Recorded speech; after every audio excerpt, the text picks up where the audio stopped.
welcome to the Learning Ladder. I am just about to swap out our busy bags for some festive Christmas ones, so I thought I'd show you everything that we're putting inside. This is our little busy bag setup. So we have this basket, we have a tray, because I call them busy bag / tray activities. The reason I put them in a bag rather than just all on trays is because they're mobile then, so if we want to switch rooms, because we don't always stay in the homeschool all day, we do our science, art, interactive notebooks on downstairs, so then I can just grab one of these bags and take it down with me rather than going up and down the stairs all the time. So these are the ones we had in previously, so I'm just about to switch them out for some festive fun ones, and let's get started. So I keep some busy bags on the door hooks with some shower curtain rings. I saw this idea on Pinterest and it is genius. I love it, so I can get things ready. So I have them categorized by language arts, phonics and maths. So I have a selection there to choose from. And then in a crate under my desk I also have a big selection as well. It might look disorganized, but it's actually not. They're all categorized into different themes and seasons and everything else. You can't tell that from looking at it from this angle, but it is actually categorized. So I'll just grab some from there as well. Whenever I'm setting my busy bags up, I always go through my little manipulative shelf to see what I like to use. So obviously for this one, seasonal Christmas type pegs and stickers and things.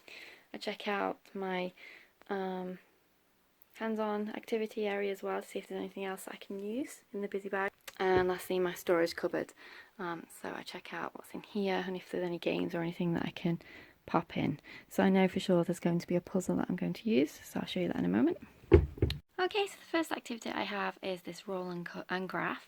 So we've got our dice here with all the different pictures in. We just roll and she can either write in it or she can stick a sticker in it. I've got some festive stickers here, and then at the end we'll count to see who has won. And then we can also answer the questions. So which character did you roll the most, the least? How many times did you roll Rudolph? And how many times did you roll Santa's elf? The principles I'm showing you today I got free online, and I'm just using manipulatives or changing the idea to suit my daughter, customizing it for our school. Okay, the next activity I've got is this handwriting mat. So I've just picked out some festive cards that we can use. We place the card here, and then we use our Legos to determine where the letter would fall on the line. So, you know, if it goes below the line or above. So we'll make that with our Legos, and then we'll write the word at the bottom. The activity we have is this holiday stocking sticker count. So she will take stickers out of her little house, outline the edges, and then count how many stickers she needed to get to the all round. Okay, the next activity I've got these little baking sheets, and she can use her stampers. There is a gingerbread man there, so she can use a stamper to stamp on the right amount of gingerbread, or she could perhaps maybe choose another one if she wanted to from the stamp box, just to stamp out however many the number requires. There are quite a few sheets in here. The next ones are practicing sentences. I have a bunch of all different, I like my, here is, and look at my, here is the, I saw a, this is a, you get the idea. All different sentence starters, and then all the festive words here, so Christmas tree, candy cane, ornament, Christmas. And what we'll do is we use these in our pocket chart, and then she will write them in her notebook, the sentence, once she's completed it. The next activity we have this ice cube tray, hearts, because we love Christmas. And not that I couldn't find a Christmas one. We love Christmas. And then we've got some number cards here, and we've got some little Christmas tree erasers, well, erasers in a Christmas tree I should say, and some tweezers. And what she's just going to do is pick a number, then put that amount of erasers into her tray, and then she can check the answer to see if she was right, if she needs to check. Okay, with this activity I have all these different cookie cutters, and what she's going to do is roll her dice and then put that many beads into her whichever cutter she chooses. So it's working on fine motor skills and also the addition. And what we can also do is use 2 dice. So I've got some extra ones over here, and then she can add the 2 numbers together and then put them in if we wanted to go that little bit step further. And also she could just make a pattern. Okay, now this activity I found online. This was supposed to be a write the room activity, but I thought it would work perfect for time. So she can look at the number, make the time, and then write in the box how that time would appear in writing. I have this really chunky Melissa and Doug Christmas puzzle. So what I'm going to do is take the pieces out and she'll use them for storytelling, and then once she's done that she can put them back into the puzzle.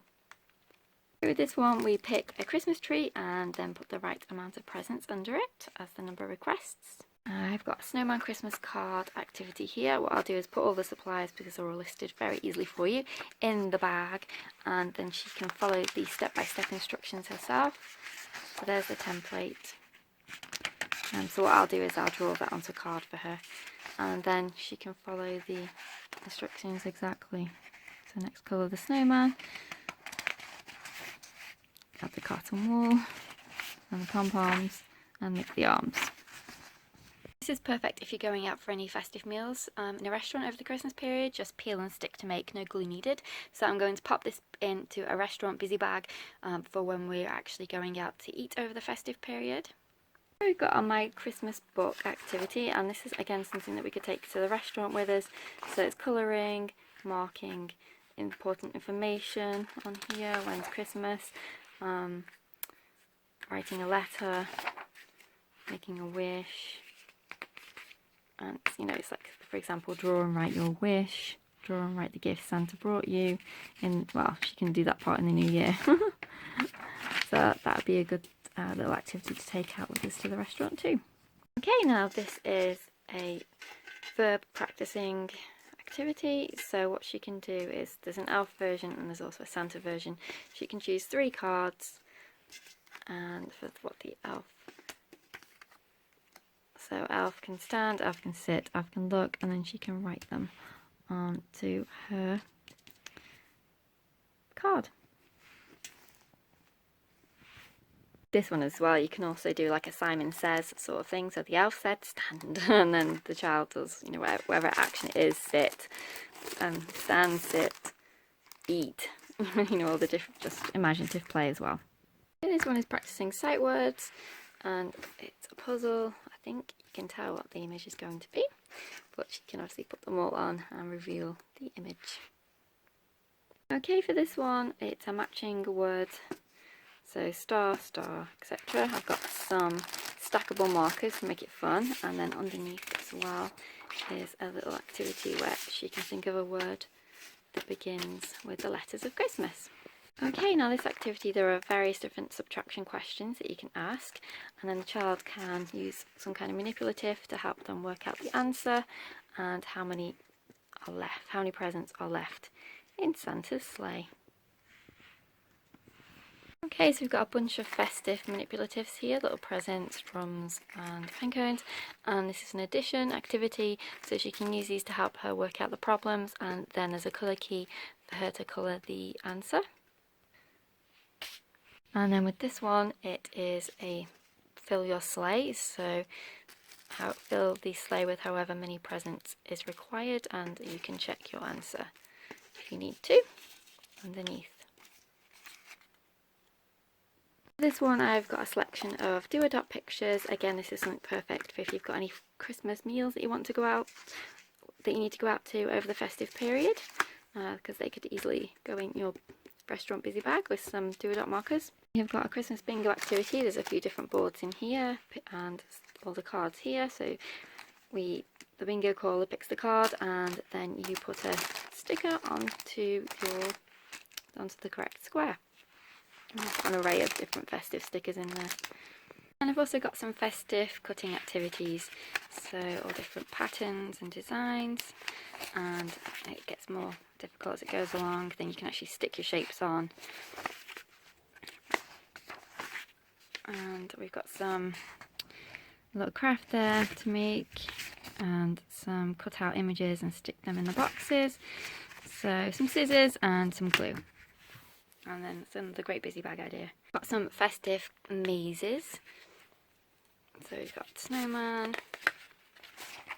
And this one's a dot to dot and maze Christmas bell stocking, and then filled in with goodies, ornament, candy cane, and draw some gifts inside the boxes.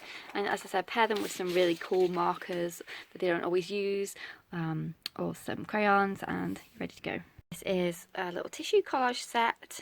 There's 2 in there, Santa and Rudolph. So all you need to do is just pop a bit of glue in a busy bag, and then they're ready to go. Okay, and finally the last one. Now this is something I did pay for, and they are little sentence cards. So you read the sentence, and then you can use one of these festive pegs to clip onto the correct answer. So the fat rat sat on the mat, and then she can clip him, the right one, onto the correct answer.